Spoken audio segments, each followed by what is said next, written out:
भिवानी पहुंचे जननायक जनता पार्टी के युवा प्रदेश अध्यक्ष दिग्विजय सिंह चौटाला ने हरियाणा सरकार, इनेलो, कांग्रेस और राज्य महिला आयोग के अध्यक्ष पर जमकर निशाना साधा। गौरतलब है कि भिवानी में मीडिया से बातचीत करते हुए दिग्विजय सिंह चौटाला ने इनेलो पर हमला बोलते हुए कहा कि पार्टी अब मुद्दों पर लड़ने में सक्षम नहीं है, इसलिए उनके कार्यकर्ताओं की रोटी, बेटी और सम्मान पर राजनीति कर रही है।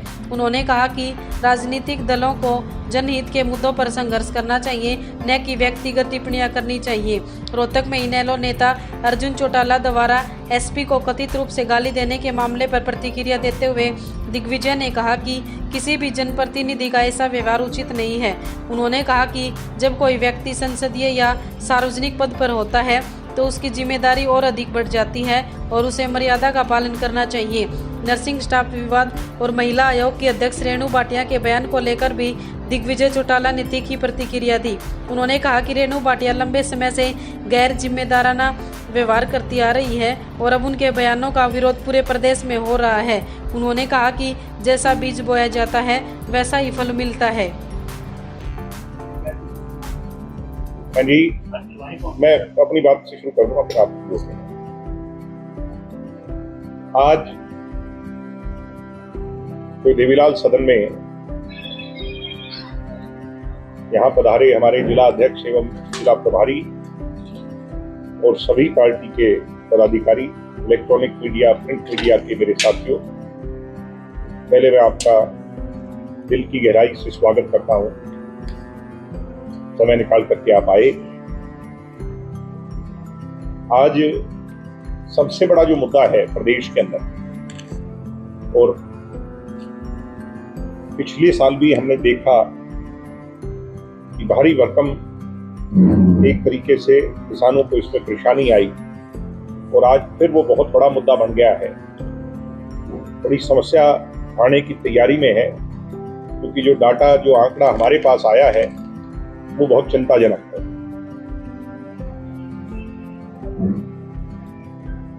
डीएपी खाद की जो हरियाणा प्रदेश में आपूर्ति है वो 5 से 10% भी सरकार पूरी नहीं कर पाई।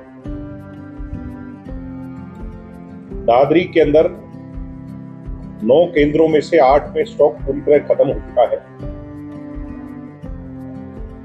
कुरुक्षेत्र के अंदर 10,000 मेट्रिक टन डिमांड थी, अभी तक शून्य आई है, कोई भी खाद कुरुक्षेत्र में नहीं आई। भिवानी के अंदर 24,000 मेट्रिक टन थी, 24,000 में से सिर्फ आपूर्ति 2600 मेट्रिक टन की हुई। दैट मीन्स 10% के लगभग। झज्जर में 11,000 मेट्रिक टन थी, केवल 2900 मेट्रिक टन हुई है। झांसी में 12,000 मेट्रिक टन थी, 1480 मेट्रिक टन अभी तक आई। सिरसा में 40,000 मेट्रिक टन की रिक्वायरमेंट थी, सिर्फ 4500 मेट्रिक टन हुई है। यमुनानगर पूरी तरह खाली है। ऐसे ही झज्जर हो, भिवानी हो, नारनौल हो, हांसी हो, इसमें भी भारी कटौती है। यानी किसान पहले से दुविधा में है। पीछे गेहूं की फसल, जब बम्पर फसल हरियाणा प्रदेश में हुई, जब वो मंडियों में लेकर के गया तो आपने और हमने सबने एक तांडव देखा सरकार का। तांडव ये था कि पहले बायोमेट्रिक्स के नाम पर उसे परेशान किया गया। गेट पर पास, अंदर जाओ तो अंगूठा लगाकर फसल देना। ऐसे ही जब किसान ने फसल दी तो पीछे दुष्यंत चौटाला की अगुवाई में 72 घंटे की प्रणाली लागू हुई थी, पेमेंट प्रणाली। और दुष्यंत जी ने एक क्रांतिकारी फैसला यह लिया था कि किसान की फसल का भुगतान किसान के खाते में सीधा होगा। जहां उसका किसान को फायदा होना चाहिए था, इस बार और पिछली बार जब से दुष्यंत चौटाला उस पद से हटे हैं, किसान दुविधा में है, किसान परेशान है। क्यों परेशान है? क्योंकि पेमेंट समय पर नहीं हुई। आज किसान की पेमेंट जो है 72 घंटे तो कल्पना ही छोड़ दीजिए, एक हफ्ता 2 हफ्ता नहीं, मैं ऑन रिकॉर्ड कह रहा हूं कि हो सकता है बड़े किसानों की पेमेंट लमसम एक साथ हो गई हो, छोटे किसानों की जो पेमेंट है अभी भी पूरे तौर पर, गेहूं की पेमेंट पूरे तौर पर उनके खातों में नहीं डली है। अगर डली भी है तो एक और चैलेंज उनके सामने आ रहा है, बैंकों में पैसा खत्म है। जब किसान अपनी पेमेंट निकलवाने के लिए बैंक में जाता है तो ये कह करके उसे दुत्कार दिया जाता है कि बैंक ड्राई हो चुके हैं, 2, 4, 5 हजार 10 हजार तो मिल जाएंगे, पूरी पेमेंट नहीं मिलेगी। किसान एक ऐसा जीवन जीता है जिसमें 100 तरह की चिंताएं हैं। वो इसी पेमेंट के सहारे अगली फसल को बोता है, अपने घर परिवार का पेट का गुजारा करता है। अब बता रहे हैं कि डीएपी खत्म हो गई, कभी नैनो खाद की प्रणाली को लागू कर कर उसे परेशान किया जाता है, जबकि उसके कोई खास बेनिफिट्स अभी तक सामने नहीं आए। तो देखने की बात यह है कि सरकार किस हद तक किसान विरोधी चेहरा अपना सामने लेके आए। टोटल फेलियर है, टोटल कोलैप्स है। मैं तो इसको कोलैप्स मानता हूं। आज 12 साल प्रधानमंत्री जी के पूरे हो रहे हैं, तो 12 साल पूरे होना, रिकॉर्ड बनाना अच्छी बात है। रिकॉर्ड के साथ देश के 60-70% जीडीपी पर राज करने वाला किसान अगर आंसू रो रहा है, परेशान है, तो मेरे हिसाब से जश्न नहीं मनाना चाहिए। मुझे लगता है कि आपके भिवानी में भी आज जश्न बीजेपी के लोग मनाएंगे, पूरे हरियाणा में मनाएंगे, देश में मनाएंगे। सुबह से देख रहा हूं मंदिरों में पाठ पूजा हो रही है। पाठ पूजा अच्छी बात है, मगर वो जो देश का असली मालिक है, किसान, जब वो आंसू रो रहा है तो मेरे हिसाब से जश्न की कोई बात नहीं। आप उसकी पेमेंट नहीं कर पा रहे, एक तरफ आप महंगाई बढ़ रही है, पेट्रोल डीजल गैस के दाम बढ़ रहे हैं, उज्ज्वला योजना खत्म कर दी गई है, तो मेरे हिसाब से जश्न नहीं मनना चाहिए।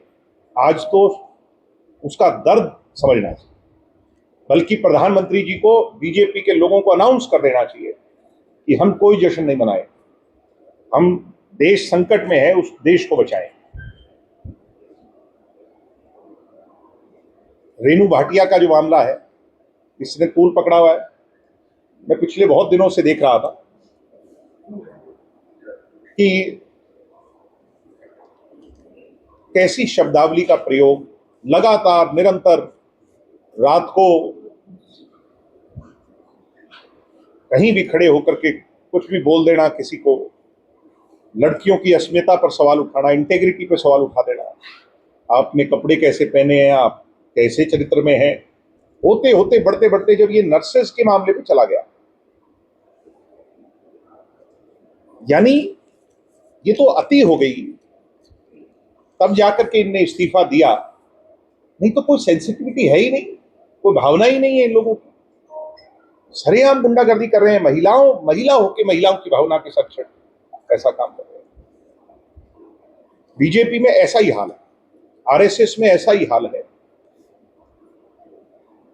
ये लोग एचटेट का जो मामला है, हम कब से इस मामले को उठा रहे हैं कि एक चेयरमैन सरेआम, जो कि आरएसएस का एजेंट है, वो कितना परेशान करेगा लोगों को। और हमारे साथी कल भी यहां धरने पर बैठे रहे, बायोमेट्रिक्स वेरिफिकेशन नहीं हो पा रही, 1 की 2 की तो छोड़िए, बहुत से लोगों की नहीं हो पा रही। तो मेरे हिसाब से सरकार को आज 10 में से 0 अंक मिलने चाहिए 12 साल पूरे होने पर। हर वर्ग, किसान, कमेरा, गरीब, नौजवान। कल रोहतक में आग लग गई, सरकार प्रिपेयर्ड नहीं थी, खामियाजा कई लोगों की जान चली गई। 2-2 लाख दे करके अपना पीछा छुड़वा रहे हैं। 2 लाख में क्या मटता है एक परिवार? एक व्यक्ति के जान की कीमत, दिल्ली में आग लगने के बाद रोहतक में आग लगने 2-2 लाख दे दिए सरकार। कम से कम जिनके घर में ये क्षति हुई है उनको 50-50 लाख का मुआवजा हो। एक आदमी की जान की कीमत, मुख्यमंत्री जी, 2 लाख नहीं है। आज की महंगाई के दौर में कम से कम एक व्यक्ति जिसकी जान गई है उसको 50 लाख रुपए का मुआवजा सरकार दे और उन्हें स्थायी को नौकरी की व्यवस्था भी करे, क्योंकि आपकी फेलियर की वजह से, आपके फायर सेफ्टी महकमे की फेलियर की वजह से ये ऐसा हुआ। तो ये बड़े गंभीर विषय थे। इसके साथ साथ पूरे प्रदेश में सबसे बड़ी चिंता बेरोजगारी की है। बहुत लोग परेशान हैं। दिन और रात हम लोगों में रहने वाले कार्यकर्ता जो है, हमें एक ही बात सुनने को मिल रही है, नौकरियां ही नहीं है। और कांग्रेस सुस्त है। मुझे ज्यादा चिंता, बीजेपी से भी ज्यादा चिंता जो है वो डेमोक्रेटिक स्ट्रक्चर पर है। हरियाणा की 37 सीट वाले, कोई मनाली घूम रहा है, कोई शिमला घूम रहा है, कोई आनंद ले रहा है, लोग त्रस्त है। तो मुद्दा उठाने वाला है नहीं। एक दिन खड़े होकर के पानी की बौछार खा लेते हैं, फिर उसके बाद देखते हैं। कांग्रेस के लोगों से कहूंगा, आपका दायित्व हमारे से 37 गुना ज्यादा है। आपको तो लोगों के अंदर एक एक दिन गुजारना चाहिए। तो इसलिए जन जन अभियान जो है वो हमारा 150 गांव जो हमने पूरे किए, वो एक क्रांतिकारी अभियान है। 6 महीने में पूरे हरियाणा में हम एक ऐसी मुहिम खड़ी करेंगे जिससे ये सारे वर्ग जो सरकार से दुखी हैं वो एक ताकत बनकर के सरकार से लड़ाई लड़े। इसी के लिए हम ये निरंतर प्रोग्राम चला रहे हैं। आज भी जींद जिले में कार्यक्रम है और बहुत जल्द भिवानी जिले में भी कार्यक्रम होंगे। पूरे हरियाणा में कार्यक्रम होंगे। कोई हल्का, कोई जिला, कोई एक ऐसा क्षेत्र नहीं होगा जहां पर हमारी यूनिट पहुंच करके लोगों के दुख दर्द में साझेदार ना हो, उनकी भावना को अपने मिशन में शामिल ना करें। तो इसी के लिए आपके बीच में आया था। कोई सवाल आपके हैं तो आप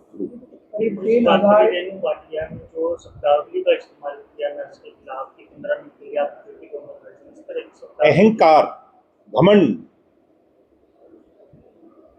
और इनसेंसिटिव, सेंसिटिव ना हो, किसी के दर्द को अपना दर्द ना मानना, गुंडापन, कोई कुछ भी, अरे हमारा राज है भाई, तीसरी बार बीजेपी की सरकार है, कोई कुछ ही कहे चल, क्या फर्क पड़ता है।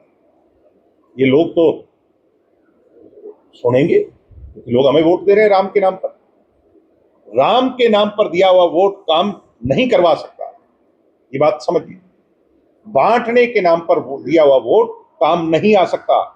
हम हकदार ही नहीं है हरियाणा के लोग। जब बीजेपी को 48 सीट राम के नाम पर दे रहे हैं तो फिर काम मांगे किससे। दरअसल बीजेपी के लोगों को महसूस होने लग गया कि वोटिंग राम के नाम का है, काम के नाम का है ही नहीं।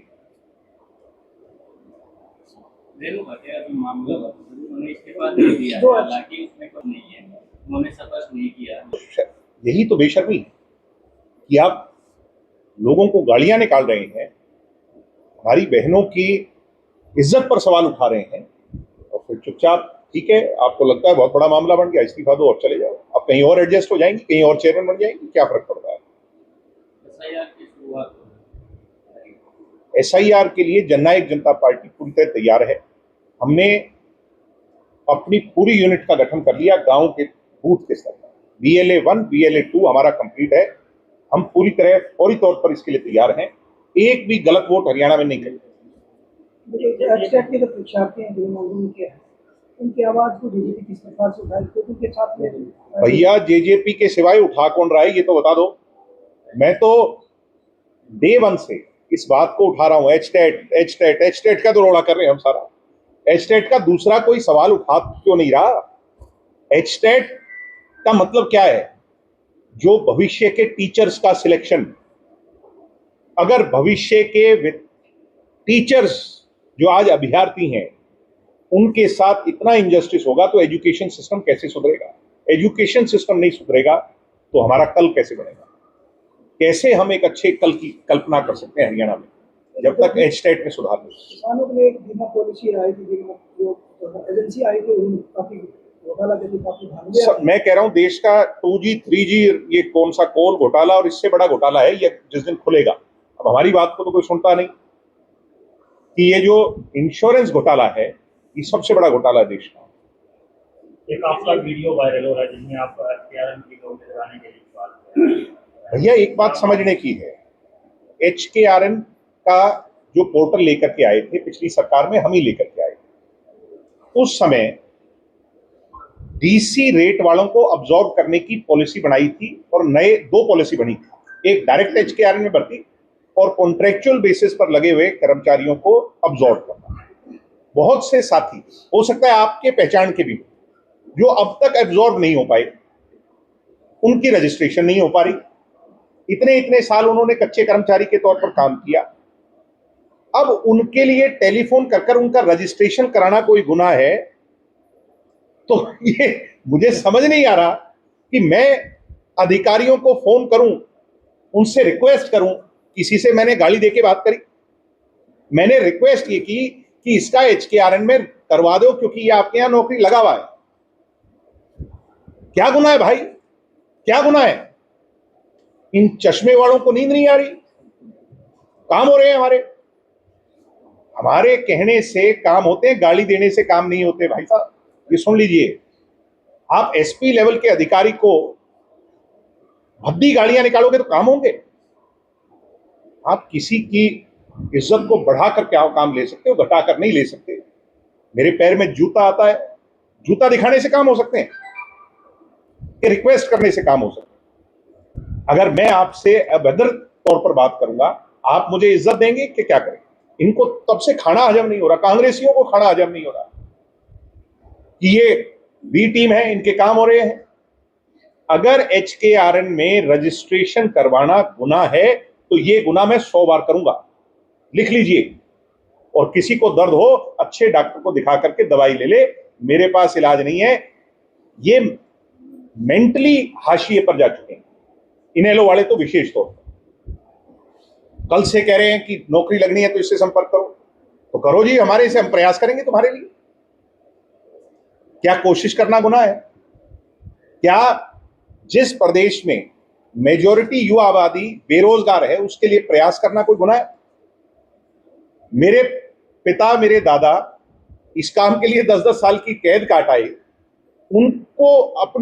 उनकी पार्टी को अपनी पार्टी बताने वाले लोग आज मुझ पर सवाल उठा रहे हैं। जिनकी टिकटें भी तय होती हैं बीजेपी की दफ्तर से, वो मुझ पर सवाल उठा रहे हैं। आरएसएस जिनका फैसला करती है, जिनका भविष्य लिखती है, वो मुझ पर सवाल उठाएंगे। अगर किसी के रजिस्ट्रेशन में, मैं पूरे हरियाणा पे खुले तौर पे कह रहा हूं, किसी के रजिस्ट्रेशन में जो पहले से लगा हुआ था उसको कोई समस्या आ रही है तो हमारे पास आओ, हम बात करेंगे, प्रयास करेंगे। हमारे पास लोग आ रहे हैं, इनको तो ये तो हमें मार के सोए थे साहब। 2024 में ये सोच के सोए थे कि ये इसके बाद कभी गर्दन भी नहीं उठाएंगे, मगर ये हमारे बैकग्राउंड को नहीं जानते, जो हमारे खून में है उसको नहीं जानते। ये तो कमजोर लोग हैं।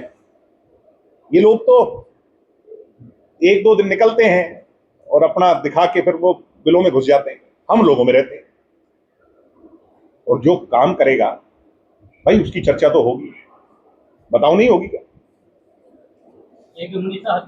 अब मैं आपसे ही सवाल पूछ लेता हूं कि एचकेआरएन में रजिस्ट्रेशन कराना मैंने गलत किया या ठीक किया? पत्रकार साथी इस बात का जवाब जरूर लिखें, या इस पर चर्चा जरूर, डिबेट होनी चाहिए हरियाणा में। जब इतनी डिबेट एचकेआरएन वाले मामले पर हरियाणा में हो रही है तो इस पर भी जरूर होनी चाहिए। एक जो किसान नेता रवि आजाद पे जिस तरीके से मामला करते हैं, उसको किस नजरिए से आपकी बीजेपी? सब देखो, मैं किसी भी व्यक्ति जिस पर दलित समाज का एक केस मुकदमा दर्ज हो, SC/ST एक्ट लगा हो, उसके पीछे क्या बैकग्राउंड है, मैं कुछ भी कहूंगा तो उस परिवार को भी हाथ हो सकता है। ये सब सारा का सारा मामला जुडिशियल सिस्टम में जा चुका है, अब वो कोर्ट में है, कोर्ट ने तय करना है उसका क्या है क्या नहीं है। अगर पुलिस गलत है तो उनको रियायत मिलनी चाहिए, अगर किसी व्यक्ति के साथ गलत हुआ है, किसी बहन के साथ गलत हुआ है, जस्टिस होना चाहिए। देखिए, वो मेरे वाला भाई जो है उसने ये कहा था मैं पहला विधायक हूं इनका। उनका जब पहला वो प्रोग्राम था उसमें ही नहीं गया, वो गैर जिम्मेदाराना। यानी जब पहली बारात सजी तो जो सबसे पहला बाराती था वो ही नहीं पहुंचा उसमें। तो वो इनका, देखो, पोकरो जनता पार्टी मूवमेंट है, मैं उस पर कमेंट नहीं कर रहा, मगर इन लोगों की सीरियसनेस पे कर रहा हूं। ये मुकाबला तो करने चले हैं हमारे से, सुबह 11-12 बजे से पहले उठते नहीं, लोगों में नहीं जाते। तो मैं इतना ही कहूंगा कि ये लोग कभी एक आधे दिन हफ्ते में टूरिज्म पॉलिटिक्स तो अच्छी करते हैं, एसपीडीसी को गालियां देते हैं, चले जाते हैं। ये हमारे से क्या मुकाबला करेंगे बेचारे? जब मानते हैं उत्तर में जो एसपी को गाली दी गई, तो कल इस तरह से तो बेटा इस तरह से सही माने अगर वर्दी पहने अधिकारी को गाली देना, अभद्र भाषा का प्रयोग करना किसी भी पार्लियामेंट्री उस पद पर बैठे व्यक्ति के लिए जायज है, मैं तो इसको जायज नहीं मानता। हो सकता है इनकी पार्टी में ये जायज मानी जाती हो, उनका कल्चर ऐसा ही रहा हो, उन्होंने यही सीखा हो, ये उनकी सोच है। राजनीति में बयानबाजी होती है, विपक्ष में उसको भी होती है। पूछते हो, हम तो दूसरा, अब यहाँ पे भी यही सवाल पूछा है। यही रहती है। मैंने कहा कि आप सवाल यही पूछते हो, ना पूछना, आप इसको बंद कर दो सवाल को, तो जवाब खत्म हो जाएगा। आप दरअसल क्या है कि सरकार से हम लोग इतना परेशान हो चुके हैं, इतने निराश हो चुके हैं कि सरकार से सवाल करना हमने बंद कर दिया। तो फिर न्यूज कैसे चलेगी, इसके अलावा टीआरपी कैसे मिलेगी? वो तो इसीलिए मिलेगी जब इनेलो जेजेपी होगा। कांग्रेसी नेता का जो नाम, मैं तो कह रहा हूं आप सवाल आज एक ओथ लेके जाओ, भिवानी के पत्रकार इनेलो और जेजेपी का सवाल नहीं पूछे। एक किसान नेता सुरेश कोत ने कहा कि जो मनीषा हत्याकांड मामला, भाई हम तो पहले दिन वहां खड़े थे, आज भी वहां खड़े हैं। मनीषा के फादर से मेरी निरंतर बात हो रही है, मैंने उन्हें पूरा सहयोग देने की विश्वास दिलाया। जिस दिन अगर वो कोई संघर्ष पर बैठेंगे तो सबसे पहले हम ही नजर आएंगे। 7 तारीख को महापंचायत में आपकी जेजेपी पार्टी के लोग वहां पर नहीं, हमारे लोग गए थे। अब आप जेजेपी पार्टी के डिस्ट्रिक्ट यूनिट को यूनिट ही नहीं मानते तो मैं क्या करूं? अब वो पत्रकारों को भी सोचना पड़ेगा कि सिर्फ कोई कुछ कह दे तो उसके कहे सिर पर आप पहले उस फैक्ट्स को जाए। 29 जून को जो है मनीषा के परिवार या फिर अन्य संगठन, जब मैंने कहा वो कोई संघर्ष करेंगे तो मैं खुद भी आऊँ।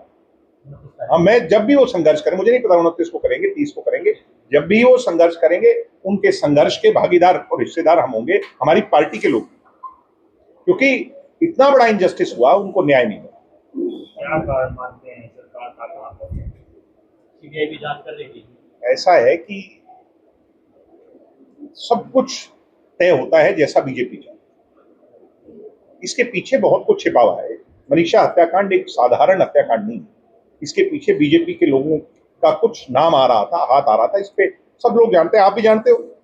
जो क्राइम ग्राफ की बात की जाती है, जो हरियाणा प्रदेश में जिसका पाया कि इसका की बात है, हरियाणा प्रदेश आज क्राइम में नंबर 1 पर है, और हर रोज, मतलब मैं वही तो कह रहा हूं बार बार आपको कि आप लोग भी अब इन मुद्दों को इतना नॉर्मल मानने लग गए हो कि हाँ ठीक है, हो रहा है यार, इधर रोज ही हो रहा है।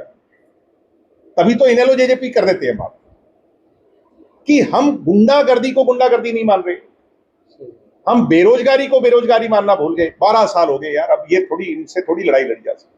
मैं एक बात आपको कह रहा हूं, ये आंच लोगों पर आ रही है, अब राजनीतिक दलों पर भी आ रही है,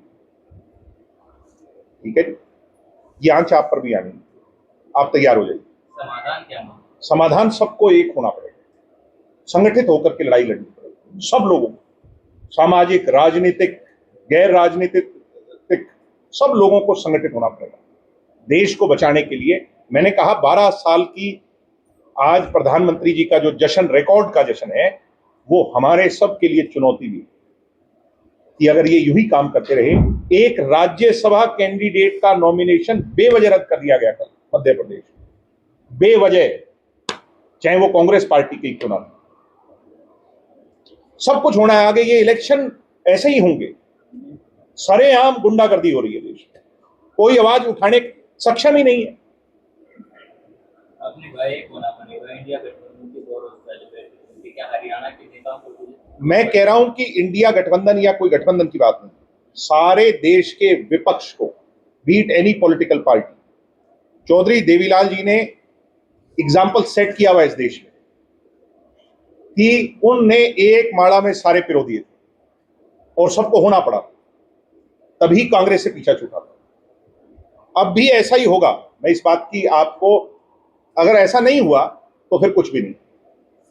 ये बात आज लिख लीजिएगा। मैं इसको लगता है कि कुछ लोग डर माने, कोई आप इसको कोई भी संज्ञा दे दें या बीजेपी वाले इसका जश्न मनाएं कि देखो कितना घबराए हुए नहीं है। आपने देश के प्रीएम्बल को तोड़ने का काम किया, मीडिया को तोड़ दिया, जुडिशरी पर सवाल उठ रहे हैं, हर चीज पर तो सवाल उठ रहे हैं। तो फिर बचा क्या? हर चीज इनके काबू में आ गई। आप लोग दिखाना चाहते हैं मगर वो ऊपर से सब कंट्रोल में दिखता ही नहीं। आज के हिसाब से तो देखो, भगवंत मान का काम वहां बोल रहा है और भगवंत मान का जो काम है उसका कोई जवाब नहीं है वहां पर लोगों को। आज के दिन, आज के सिनेरियो में मैं ये मानता हूं कि जो आज की सरकार है वो रिपीट कर रही है। कल कुछ भी हो जाए, ऑल्दो हमारा कोई इंटरेस्ट नहीं है पंजाब में, मगर मेरे को ये लगता है क्योंकि पंजाब हमारा पड़ोसी राज्य है, हम दिन रात वहां के लोगों से बात करते हैं, हमारा मेल जोल है। पंजाब में आज के दिन उनकी पॉलिसीज का गुणगान है लोगों के मन में। जो गरीब लोगों को वहां पॉलिसीज जो हमने दी, बिजली की बात हो और बात हो, तो उसमें उनकी चर्चा है कि वो रिपीट करें। राजनीतिक प्रवेश के जो SYL जैसे मुद्दे हैं वो गौण हैं। ये तो है ही, क्योंकि लोग संघर्ष नहीं करना चाहते, लोग चर्चा नहीं करना चाहते। ये कह करके सत्ता में आए थे कि जब हमारी ऊपर सत्ता होगी, डबल इंजन नीचे होगा तो हम SYL लाएंगे। पंजाब में जो हमारे सीएम साहब पगड़ी पहन रहे हैं, अच्छी बात है, अच्छी लग रही है पगड़ी उन पर, और पगड़ी सबको पहननी चाहिए। और मालिक है प्रदेश का तो पगड़ी पहन करके जाता है तो अच्छी बात, हमारी इज्जत बनती है। वो उस पगड़ी की शान को नहीं बढ़ा पा रहा। बीजेपी का जब मैनिफेस्टो आएगा, मैं चाहता हूं उसमें ये लिखा जाए कि हरियाणा को, पंजाब के बीजेपी के मैनिफेस्टो में लिखा जाए कि हम ट्रिपल इंजन की जब सरकार बन जाएगी, हरियाणा, पंजाब एंड दिल्ली, तो हम हरियाणा को पानी दें। तब तो मैं मानूंगा कि नायब सिंह सैनी ने पगड़ी के साथ न्याय किया। नहीं तो पगड़ी गिरवी रख के आनी है तो मर्जी है उनकी। इलेक्शन के 4 साल बीत जाने के बाद अब नगर पार्षद है, वो कह रहा है हमारी तो चलती नहीं है। जब एक बारी एक मंत्री के बारे में कहा था, ये चाय बिस्कुट वाले मंत्री हैं, तो इतना तांडव मचा और ऐसी हाहा करी कि लोगों ने मेरा जीना हराम कर दिया। अब आप खुद ही कह रहे हो कि चलती नहीं, चलती है किसकी? किसी की नहीं चलती। आम जनता क्या करेगी? चलती मुख्यमंत्री की नहीं। मैंने कल परसों वीडियो डाल रखी थी, एक व्यक्ति को वादा कर करके मुख्यमंत्री नौकरी का गए, रिटर्न में सीएम हाउस से लिख करके HKRN को चला गया और उसकी नहीं चली। चलती है किसकी? इस सारे सिस्टम के पीछे जो सिस्टम है उसकी चलती है। बाकी चाय में बिस्किट डुबो खाए जाओ। अब आप ये, आपके यहाँ पर जो मंत्री महोदय है, तो शाम की हमारी विधायक जो है, मेरी बहन, बड़ी बहन, वो भी चाय बिस्किट की मंत्री हैं। लिख लीजिए मेरी बात को। जो नेशनल अथॉरिटी की जो सरकारी नौकरी घोषणा की थी मनोहर खट्टर ने, ये तो कह रहा हूं कि इनकी नहीं चलती और हम किसी को बेचारे का काम करवा दें तो हमारे पे सवाल आप लोग ही उठा रहे हो यार। आप सोचिए, ये लोग करवाना नहीं चाहते। बीजेपी का एक कल्चर है, बीजेपी के कार्यकर्ता भी ये कहते हैं कि शाम को 5 बजे के बाद किसी अधिकारी को टेलीफोन नहीं करना, क्योंकि अब उनका टाइम ऑफ हो गया। हम रात को 12 बजे भी कॉल कर लेते हैं और हमारे काम हो जाते हैं, क्योंकि हम इज्जत से बात करते हैं। तो साहब, आप एक बात को समझिए कि आज प्रदेश में लोगों के काम नहीं हो रहे, पॉलिटिकल व्यवस्था खत्म है, ब्यूरोक्रेसी हावी है, RSS का सिस्टम हावी है, यूनिवर्सिटी कॉलेजों पर कब्जा हो गया, एजुकेशन सिस्टम को तोड़ मरोड़ दिया, चल किसी की रही नहीं, गुंडागर्दी हावी है। रेणु भाटिया जैसे लोग आधे समाज के हिस्से पर ही सवाल उठा रहे हैं जिस हिस्से से वो खुद आती है।